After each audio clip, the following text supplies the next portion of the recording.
یہ لگن ہے دل کی یہ آرزو، یہ لگن ہے دل کی یہ آرزو، تیرا نام ہر صبح۔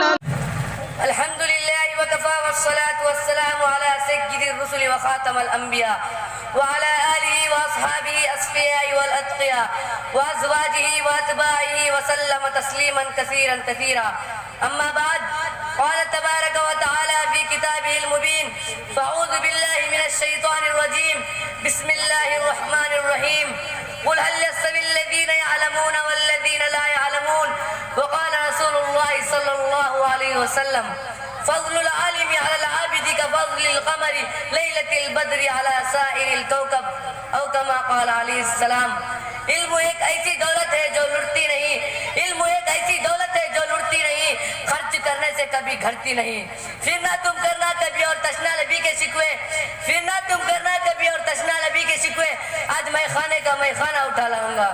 شہدائیان اسلام، میں آپ حضرات کے سامنے نہ کوئی لمبی چوڑی تقریر اور نہ وسیع و عریض وعظ کرنے نہیں آیا، اس لیے کہ میں کوئی خطیب نہیں کہ آپ حضرات کے سامنے لمبا چوڑا خطاب کروں، اور نہ میں کوئی واعظ ہوں اور نہ مفکر نہ کوئی ادیب. صرف میں آپ حضرات کے سامنے علم دین کے موضوع پر گفتگو کرنے جا رہا ہوں. میں پوری کوشش کروں گا کہ کوئی گوچہ باقی نہ رہے. امید ہے کہ آپ سنجیدگی اور متانت کے ساتھ سماعت فرمائیں گے. آپ حضرات نے علم دین کی فضیلت و اہمیت کو بہت سارے کتابوں میں پڑھا ہوگا، بہت سارے مفکروں سے سنا ہوگا، بہت سارے دانشوروں سے سنا ہوگا، بہت سارے آدمیوں سے سنا ہوگا، بہت سارے مقرروں اور خطیبوں سے سنا ہوگا. میں بھی آپ حضرات کے روبرو اسی عنوان پر گفتگو کرنے کے ارادے سے آیا ہوں. برادران ملت، علم دو طرح کا ہے، ایک دنیاوی ایک اخروی. علم چاہے دنیاوی ہو یا اخروی انسان کو عزت و فضیلت عطا کرتا ہے، لیکن دنیاوی علم صرف دنیا تک ہی محدود رہتا ہے، اور اخروی علم انسان کو دنیا و آخرت دونوں جگہ ذلت و رسوائی سے نجات دلاتا ہے اور عزت و شوکت عطا کرتا ہے. میں آپ سے سوال کرتا ہوں، وہ کون سی شے تھی جس نے آدم علیہ السلام کو ملائکہ سے افضل بنا دیا؟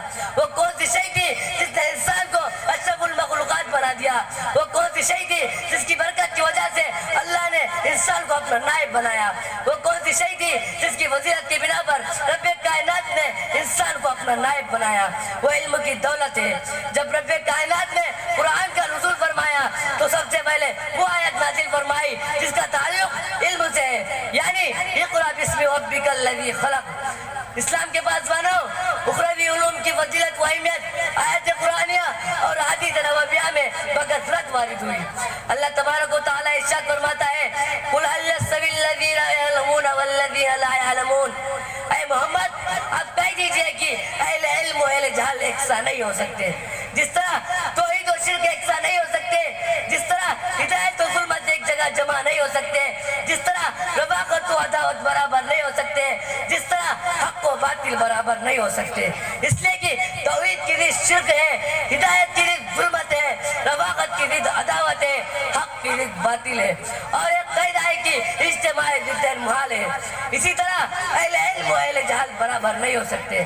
ایک حدیث شریف میں معاصر انسانیت صلی اللہ علیہ وسلم نے ارشاد فرمایا: فضل العالم علی العابد کفضل القمر لیلۃ البدر علی سائر الکوكب.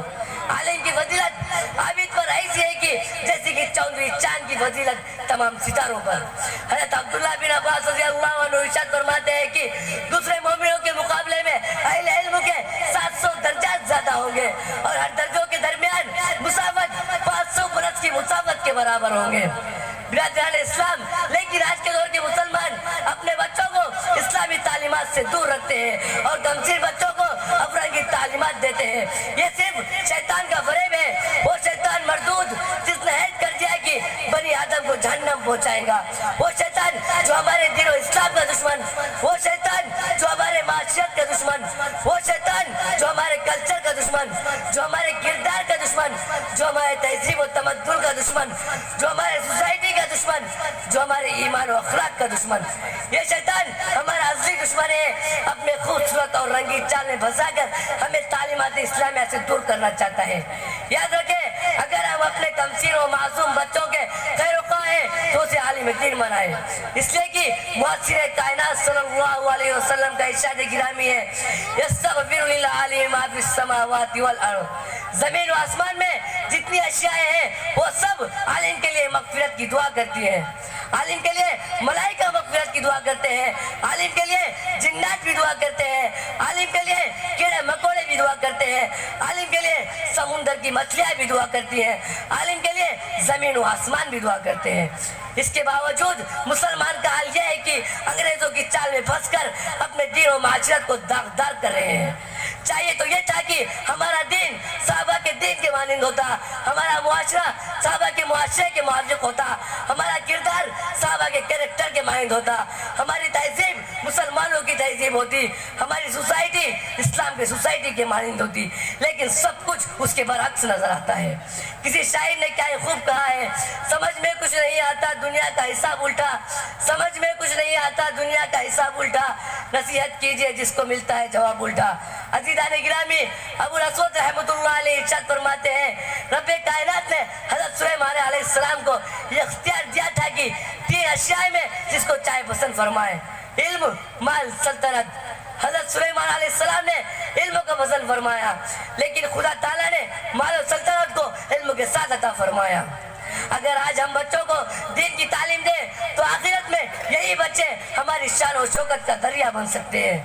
ایک شخص تھا، اس کی خواہش و تمنا تھی کہ اس کی اولاد میں کوئی عالم دین ہو، لیکن اس کی کوئی اولاد ہی نہ تھی۔ جب بیوی حمل سے تھی تو اچانک بیمار ہو گیا اور اسی حالت میں دار فانی سے اس کی روح پرواز کر گئی۔ انتقال سے قبل اس شخص نے وصیت کی تھی کہ اگر اس سے لڑکا پیدا ہو تو اس کو عالم دین بنانا۔ خدا کی قدرت سے لڑکا ہی پیدا ہوا۔ اس کے کئی دنوں بعد ایک دوسرے شخص نے اس مرنے والے کو عذاب میں دیکھا، پھر چند دنوں کے بعد اس شخص نے مرنے والے کو خواب میں عیش و عشرت میں دیکھا۔ تو خواب دیکھنے والے نے سوال کیا کہ میں نے اس سے پہلے بھی تم کو دیکھا تھا جب تم عذاب میں مبتلا تھے، اور اب دیکھتا ہوں کہ شان و شوکت کے ساتھ اپنے لمحات گزار رہے ہو۔ تو اس مرنے والے نے کہا کہ آج میری بیوی نے میرے اس بچے کو مدرسے میں داخل کرایا اور اس بچے نے آج ہی بسم اللہ پڑھی، جس کے بنا پر میری مغفرت ہو گئی۔ وما علینا الا البلاغ۔ یہ لگن ہے دل کی یہ آرزو، یہ لگن ہے دل کی یہ آرزو،